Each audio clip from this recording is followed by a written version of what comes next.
ये कहानी एक महाक्रांतिक युद्ध की है, जहां देवता बनने की ख्वाहिश रखने वाला एक सामान्य लड़का जरकसिस अपनी सत्ता और बदले की खातिर पूरी दुनिया को नष्ट करने की राह पर चलता है। उसका सामना होता है एथेंस के महान योद्धा थेमिस्टोक्लीस और स्पार्टा के वीर राजा लियोनाइडस की 300 जांबाजों से। युद्ध, बलिदान, धोखा और युद्ध नीति की ताने बाने में बसी यह कहानी शक्ति और साहस के संघर्ष का प्रतीक बनकर सामने आती है। क्या जरकसिस अपनी पर्शियन सेना से पूरी दुनिया को काबू कर पाएगा, या एथेंस और स्पार्टा की वीरता उसका तख्ता पलट देगी?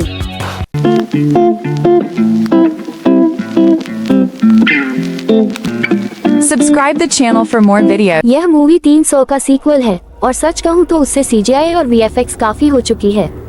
So, now without wasting time, चलिए आते हैं इस कहानी की मेन स्टोरी लाइन की तरफ, जिसकी शुरुआत वहीं से होती है जहाँ पर इसका फर्स्ट पार्ट खत्म हुआ था, यानी कि जरकसिस के पर्शियंस और साथ ही लियोनाइडस के स्पार्टन्स के बीच में जो जंग हुई थी, जिसके अंदर 300 जंगी योद्धा शहीद हुए थे। वहीं उनकी लाशों पर हम जरकसिस को अपने घोड़े पर बैठकर आता देखते हैं, जो कि आते ही सबसे पहले लियोनाइडस की गर्दन कलम कर देता है और अब तैयार होता है पूरे स्पार्टा को चकनाचूर कर देने के लिए।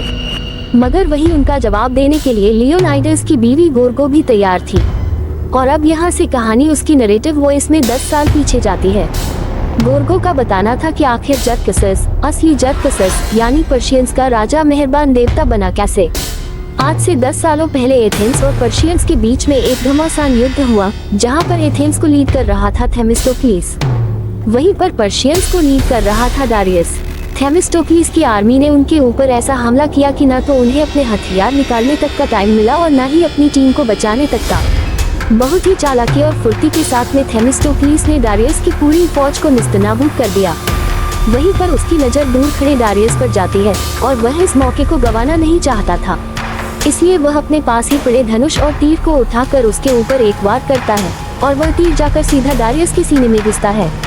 मगर यह उसकी सबसे बड़ी गलती थी, क्योंकि डारियस के पीछे उसका बेटा जरकसिस खड़ा था और आज भी थेमिस्टोक्लीस सोचता था कि काश मैंने वो तीर डारियस को न मारकर सीधा जरकसिस के सीने में उतार दिया होता। इसके बाद में समय आगे बढ़ता है और हम पर्शियन राज्य को देख पाते हैं। यहाँ पर डारियस घायल पड़ा होता है और वहीं पर उससे मिलने के लिए उसकी सबसे काबिल योद्धा, जिसका नाम होता है आर्टेमिसिया, मिलने के लिए आती है और वह जरकसिस को वहाँ पर रोता पाती है। तो कहती है कि अगर तुम्हें अपनी पिता के मौत का बदला लेना है तो तुम्हें एक देवता के रूप में पुनर्जन्म लेना पड़ेगा। मगर जरकसिस तो एक छोटा लड़का था, वह इस वक्त जंग के लिए तैयार नहीं था।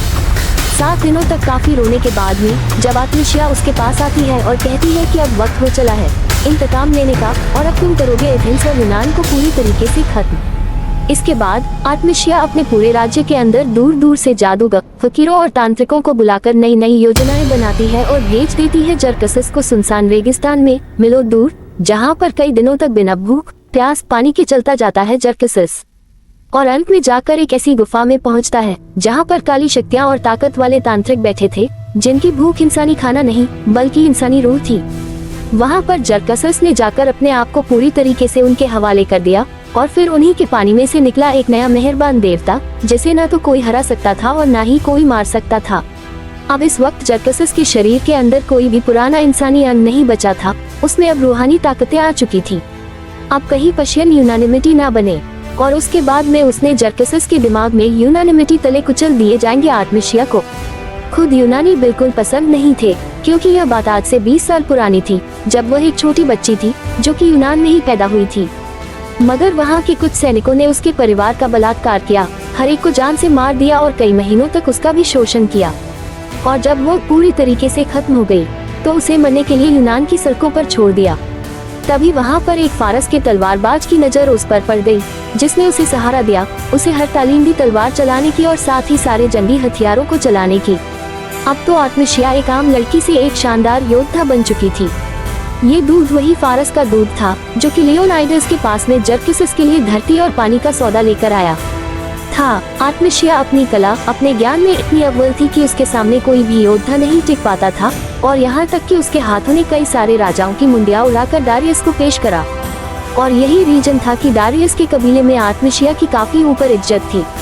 इसके बाद में कहानी शिफ्ट होती है प्रेजेंट टाइम में और ये वो वक्त होता है जिस वक्त नर्क के द्वार पर खड़े लियोनाइडस और उसके 300 साथी समुद्र में फारस की फौज को स्पार्टा आते देख रहे होते हैं। ये वही सीन था जो कि इसके फर्स्ट पार्ट में हमने देखा था। यहाँ पर ज्यूस, जो कि स्पार्टन पर मेहरबान था, उन्होंने पारसियों के सारे जहाजों को निस्तनाबूद कर दिया। लेकिन इसके पीछे सिर्फ ज्यूस ही नहीं था, क्योंकि उस वक्त समुद्र की लहरों को चीरता हुआ थेमिस्टोक्लिस भी फारस के सामने एक पहाड़ बनकर खड़ा था। वह जानता था कि फारस के जहाज सामने से ज्यादा मजबूत हैं, मगर बीच में से नहीं। इसलिए उसने एक ऐसी स्ट्रेटजी बनाई कि घूमकर जाकर उसने उनके जहाज के बीच में वार किया और उनके सारे जहाजों को तिनका तिनका करके समुद्र में डुबा दिया। इन कुछ ही एथेनियंस ने इतने सारे फौसियों का मनोबल तोड़कर रख दिया था।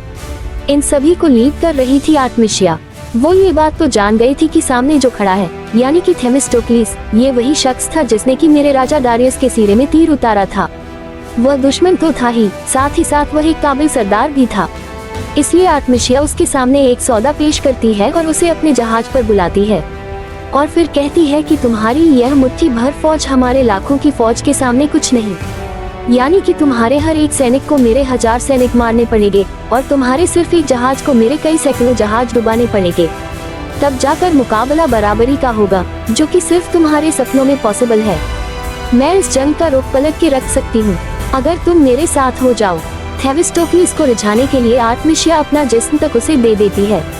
यहाँ पर इनके बीच में एक इंटीमेट सीन भी होता है और जब वह उसे कहती है कि तुम चाहो तो रोज ऐसी रात मेरे साथ बिता सकते हो, मगर थेमिस्टोक्लिस अपने देश, अपने लोगों के लिए वफादार था और वह ऐसा करने से मना कर देता है। जिस पर गुस्से में आकर आर्टेमिसिया लोगों से कहती है कि इस कचरे को बाहर फेंक दो और अब इन्हें मैं दिखाऊंगी कि जंग किसे कहते हैं। इसके बाद में शुरुआत होती है अगले दिन की और यहाँ पर आर्टेमिसिया ने अपना एक ऐसा जहाज इस जंग में उतारा होता है जिसके अंदर टार भरा होता है। ये टार एक गाढ़ा तेल होता है, काले रंग का, जो कि वह उनके जहाजों के इर्द